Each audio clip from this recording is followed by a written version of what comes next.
Did you know? A study found that many stuffed animals, plush toys, and baby blankets can have more microbial contamination than a tested toilet seat. In the same study, some plastic and wooden toys had lower average bacterial growth than everyday surfaces, like pillows or sofas, and only a little higher than toilet seats, sometimes even less. But remember, bacterial count doesn't always mean dangerous bacteria. Most bacteria are harmless. Only a few can cause disease. So what matters is which bacteria are present and how often toys are cleaned.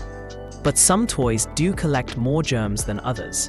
These include plastic toys, rubber ducks, teddy bears, and most of all, teether toys.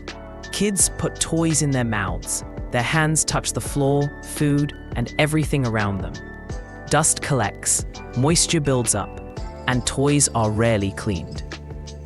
But the good news is simple. Clean toy equals safe baby. Here's how to keep toys clean and your baby safe.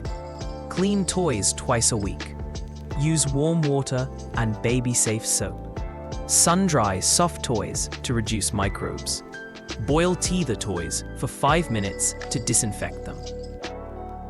Clean toys protect your baby from unnecessary germs. Keep toys clean. Keep your baby safe.